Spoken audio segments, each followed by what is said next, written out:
Well, on this episode of MSU Today, we're going to get a progress report on the implementation of the Innovation and Global Impact theme of the MSU 2030 Strategic Plan. A lot more online at strategicplan.msu.edu. Here to have the discussion is Bill Beekman, our Vice President for Strategic Initiatives. And one of Bill's main responsibilities is to see that the plan is implemented. And here to talk about the Innovation and Global Impact theme is Doug Gage, our Vice President for Research and Innovation. Great to have Doug back with us, and Bill, take it away. Well, Russ, thanks so much. And it is great to have Doug Gage, one of our really extraordinary vice presidents at Michigan State, with us today. So, Doug, I want to start out sort of at a really basic level. As the Vice President for Research and Innovation, part of our university mission is obviously education. We have tens of thousands of students, both undergraduate and graduate, and outreach, pushing knowledge, encouraging the dissemination of knowledge throughout the state and the world. But the sort of third leg to that stool that's critically important to the other two is research. So can you share with us a little bit about what research is and why it's important to Michigan State? Thank you, Bill. Well, research is very important for a number of reasons, but I think first it is the distinguishing feature for institutions like Michigan State University. It really separates us from other institutions which have an educational mission, and it also provides, I think, critical new knowledge creation, which is important both for the economy and for our students' education. MSU takes great pride in involving their students at the undergraduate level in research. That really adds to their experience. Many of us who ended up in the sciences started our career that way. I started my career as a glassware washer in a laboratory. But I think these are things which are very important in a very holistic way. We, as a land-grant institution, we are very focused on translation of our innovations that come out of laboratories and from scholars across the colleges here on campus, and to put those things into practice. Well, Doug, you sort of have almost led into my next question, talking about the translational nature of research. What are some of the ways that researchers at Michigan State have discovered something or invented something that has impacted the lives of people around the state or around the world? Yeah, that's a good question. I think many of you know about a really important cancer drug that was invented at Michigan State, cisplatin, and a follow-up compound, carboplatin, still is a prime therapeutic used today. But it goes well beyond that. And research that we do at the institution, it's really the translation is a long process that a lot of the basic science that we do won't see practical applications for a number of years. And I'll give you some examples of that. That's an important understanding that we have to keep in mind, that research investments made today won't pay off until some time later. We are focused on translation in a sense that we do have a significant effort in my office around tech transfer to outside entities who can develop projects. If you look at the national landscape right now, most of the very high-risk, early-stage research is being conducted at universities. Companies used to do that, the full gamut from idea to product. That's not so much the case anymore. So as that early-stage, high-risk work has shifted away from companies, it's been picked up by universities and small startups. And so that's where we really want to play in that realm. But we want to get our ideas to a point where they can be picked up by companies and made, developed further into actual practical innovations. And there are a few that are in the works right now. So You may have heard about the work of Richard Lunt. He's doing solar panels with new materials which allow those panels to be transparent. So there may be very interesting applications of that in practice. Another faculty member in engineering is working on modifying the production of lithium-ion batteries to produce them in a form that is going to reduce the probability or chance of fire, and also allow higher density energy so that we can have longer lasting batteries. Those are not ready for prime time yet, but they will be very soon. And in other areas, I think that do affect the people of Michigan right now, we created a few years ago a center to work on PFAS. We have probably, I think, 40 faculty who work in that area, and it's everything from the analysis of those compounds in the environment, and there are something like 3,500 different molecules in the PFAS family. We study the toxicology of those compounds and remediation. How do we remove them from the environment, and how do we eliminate them? So that's an important thing that's being effective today. Another really important resource on campus is the Veterinary Diagnostic Laboratory. We've been very engaged with the avian flu case right now that is, very, very worrisome. The Kim Dodd, who is the lead of that organization and the new dean of the College of Veterinary Medicine, is really an expert in infectious diseases. She worked at a high security national center for infectious organisms. And so we have one of the world's experts here to help us solve those problems. So one of the ways we anticipate really continuing to grow our research portfolio is our partnership with Henry Ford Health. That, I think, is going to be a remarkable opportunity that will allow us to really grow biomedical research, but more importantly, translate that into practical improvements in the health of the people of Michigan and around the country. Henry Ford is a very serious research organization. As a hospital system, not all hospital systems focus on research, but they do. They were looking for an academic affiliation. So it's sort of a match made in heaven, I think, between both institutions. We have their faculty now have appointments in MSU departments.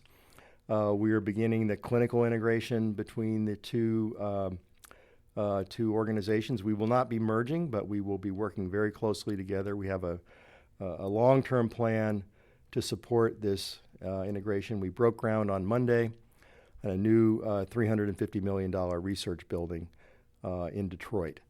So the future looks very bright, I think, for biomedical research, and we look forward to seeing the benefits of that investment we're making today play out over the next 10, 20, 30 years. Finally, another thing that we might talk about is just in general in material science, which is important for all kinds of industrial applications. We have a center here that works on diamond deposition. It has a company that's already started in that area, and this might be the next wave of electronics. So I think these are things which are coming into practice very soon. Doug, one of the things that we've been working hard on as part of our strategic planning process is making sure that we have the ability to measure our progress, to have benchmarks and metrics that track the work we're doing so that we can tell if we're being successful or in some areas or potentially struggling in others. One of the key sort of big picture goals of our strategic plan is to achieve $1 billion in research expenditures by the end of the plan period, which is 2030. And I think we have some good news in that area where we've been fairly successful. Can you share with us where we're at towards that goal, and And what are the next steps that you and your colleagues are working on to continue to, to continue to build on our success in research funding? Well, thank you for that question. We do have some good news. Our current research expenditures that we've just reported for fiscal year 23 is $844 million in total. It was an 11% overall increase from the previous year, and our federal expenditures, which are most important when we are comparing ourselves to other institutions, went up by 14%. I think we're on a good trajectory for reaching the strategic plan goal of $1 billion. It's I think something that when you think about how did we achieve that, it's really about investments we made maybe 5, 6, or even longer ago, 5, 6 years ago, in order to really see those benefits come, and that involves things like faculty hiring. It involves investments in research infrastructure. It involves new facilities for our faculty to do their work in. So these are again things that we have to kind of keep our eye on the future. Our competitors aren't sitting still. They are out there making investments as well. But we have to be very smart about how we use our money, and that is our investments are around building to existing areas of strength. It means also capturing brand new areas of research that might be emerging, things like AI, quantum computing. And it also involves sort of bolstering ongoing initiatives where we've already made investments. So we do all three of those. Doug, one of the things you mentioned was the importance of growing faculty, hiring the right faculty members to help grow our research activity. One of the tools that the university created several years ago was something we've called the Global Impact Initiative. Can you share a little bit with us about what that initiative is and how it's helped drive our research success? Yeah, I'd be happy to.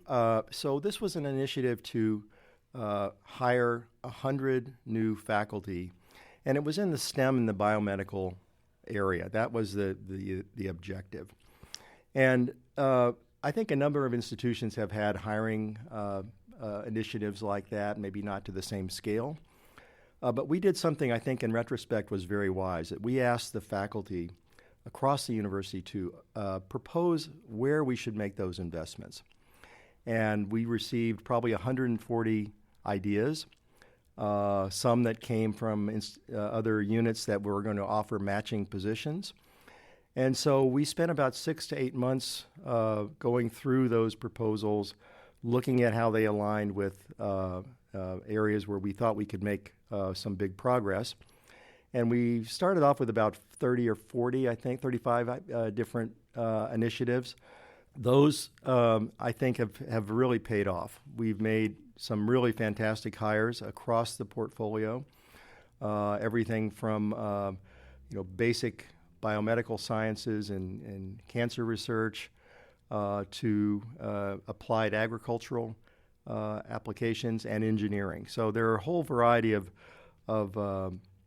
hires that we have made, which I think now we're seeing the benefits of those in this growth that we're seeing in our research portfolio. So those things take time to play out. A new assistant professor doesn't start with a $1 million grant. It takes a few years for them to get to a series of productive research applications. We have hired at more senior levels, and those individuals did come already with a successful research program. So we've done both. I think that's been a great program.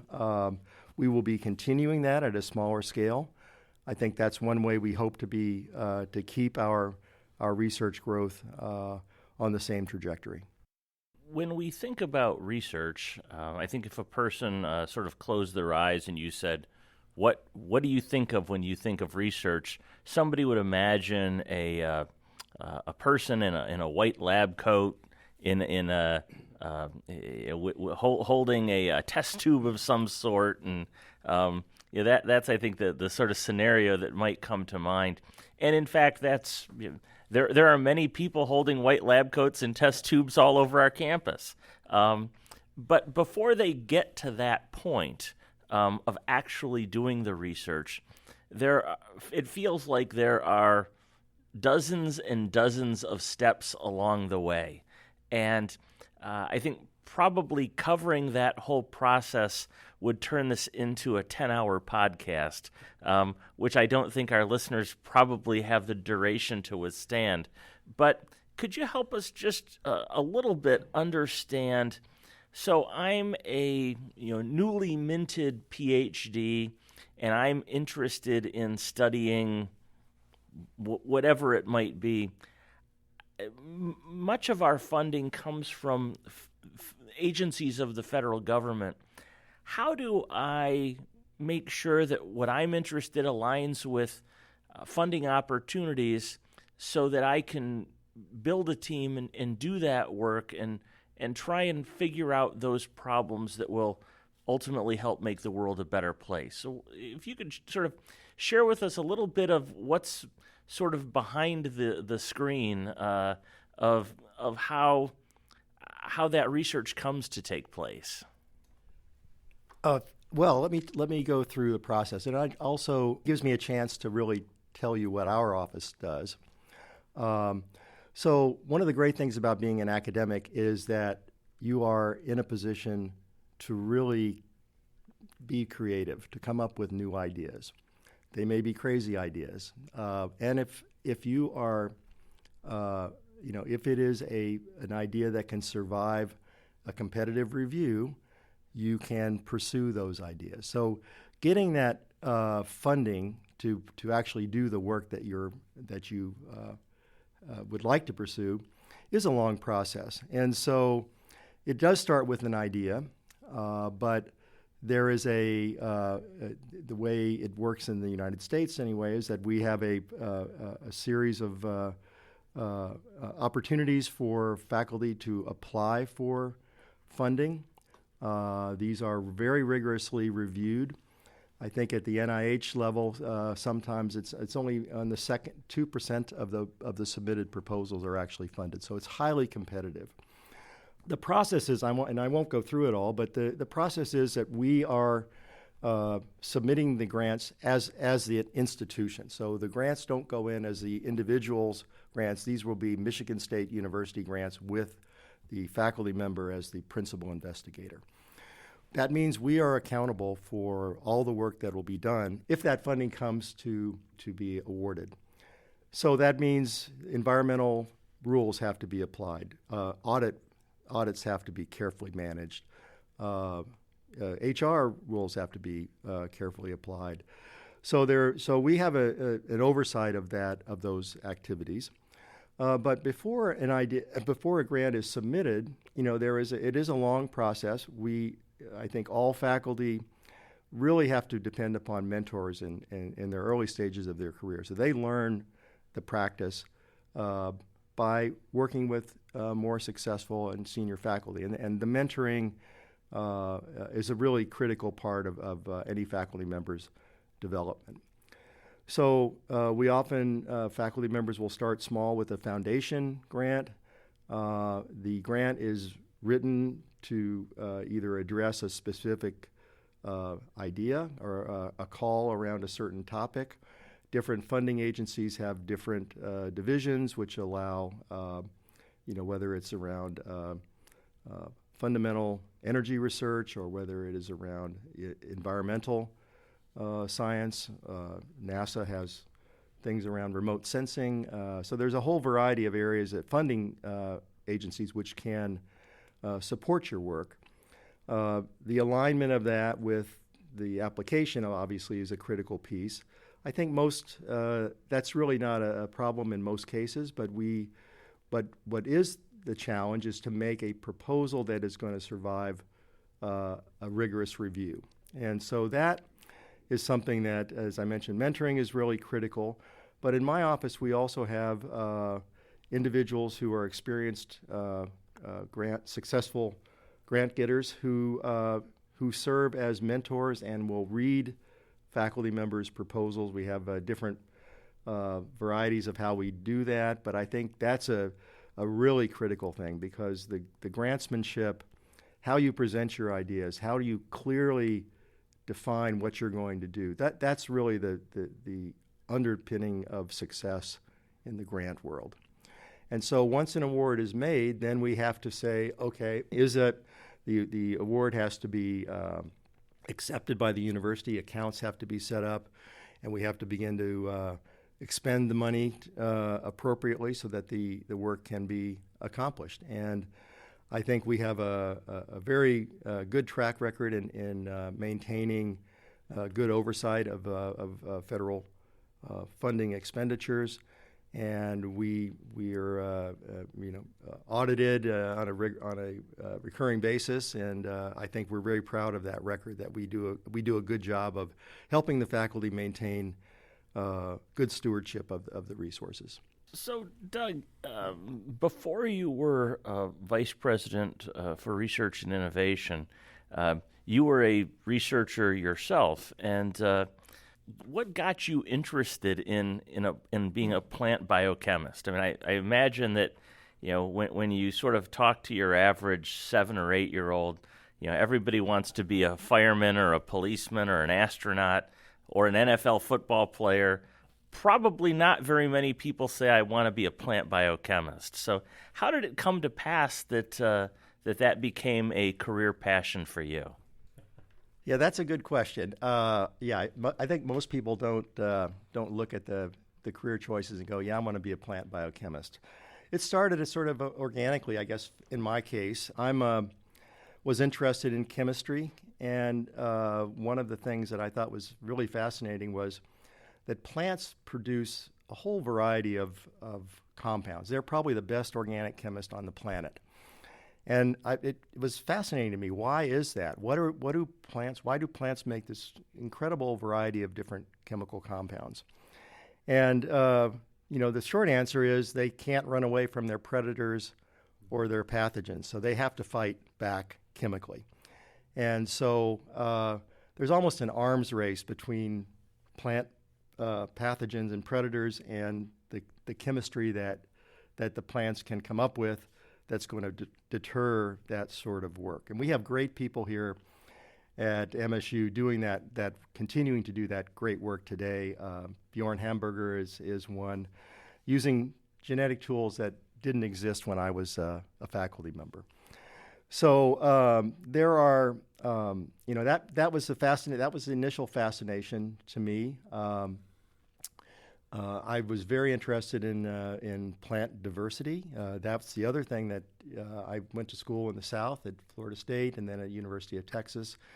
And the plant diversity in that region, and then where I did my graduate work working on medicinal plants in Mexico, was just really amazing to me. And so that was a real driver. It was not a career choice based upon I'm going to go out and make $1 million doing this. It was something I was passionate about and just fascinated by, because every time we looked at a different plant, we would find new compounds. And these compounds are, sometimes have some quite important utility.